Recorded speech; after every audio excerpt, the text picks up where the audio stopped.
New Year's cake design idea para sa inyo.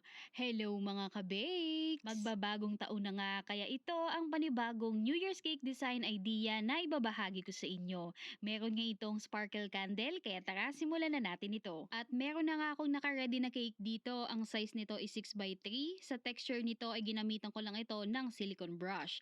Dahil nga ito ay vintage cake ay magpapipe lang tayo ng mga borders dito. At dito sa top ng cake ko, nagpipe ako dito ng color white frosting borders at ang pastry tip na ginamit ko is star tip. At dito naman sa baba, star tip din to na pastry tip na maliit lang. So color white frosting pa din. So pinipe ko yan dito sa pinaka-edge para hindi gaanong makita yung medyo space doon na nakikita nyo sa taas ng pagpipe natin ng malaking star tip kanina na border sa taas. At ito ngang pastry tip na star tip ay meron akong isang set nito na pinadala sa akin noon. So isang set siya at meron siyang mga sizes from malaki hanggang sa maliit. At sunod mga ka-bakes ay dito naman ako nagpipe ng white frosting borders natin sa ibaba ng cake bandang cake board. At kung wala nga kayong mga star tip pastry tip mga ka-bakes ay pwede kayong gumamit ng other pastry tip na same lang naman yung outcome kapag pinipe natin siya. Kagaya ng 2D or 1M.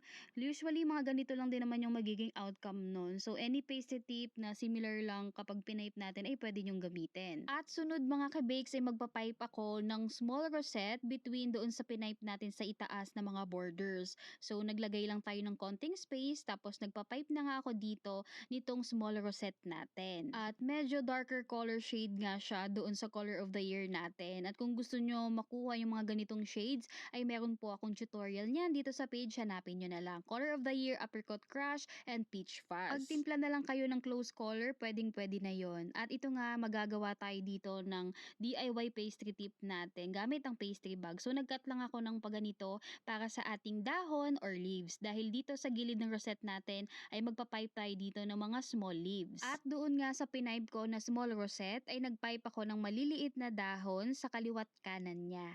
So yung pagupit nyo sa pastry bag para sa ating dahon ay pwede nyong liitan, pwede nyong lakihan. So kung malaki yung cut nyo, malaki din yung leaves. Kung maliit yung cut nyo, maliit din yung kakalabasan ng pagpipe natin dito ng ating mga dahon. Para naman ma-achieve yung ganitong green, naghalo ako ng color green food color at kaunting yellow food color. At ito na nga ang naging outcome ng ating vintage cake. At next naman ay maglalagay tayo ng ating pa-fireworks, itong sparkle candle natin. Yung dulo mga ka-bakes, lagyan nyo na lang ng tape kasi baka mamaya kasi merong pulbura for safety lang din. At mag-remind na lang kayo sa mga customers kapag nasindihan na ay scrape na lang yung frosting sa top before kainin. At naglagay din ako dito nitong Happy New Year 2024 na gold acrylic topper. At ito na nga mga ka-bakes ang outcome ng ating New Year's vintage cake. O diba mga ka-bakes, ang simple lang pero ang linis at ang ganda niyang tignan. Sabi nga nila, simple is beautiful. At yun lang mga ka-bakes for today's video para sa ating New Year's cake design idea. And for more cake tutorial, i-follow nyo lamang ako dito sa aking Facebook page, YouTube channel at sa aking TikTok account.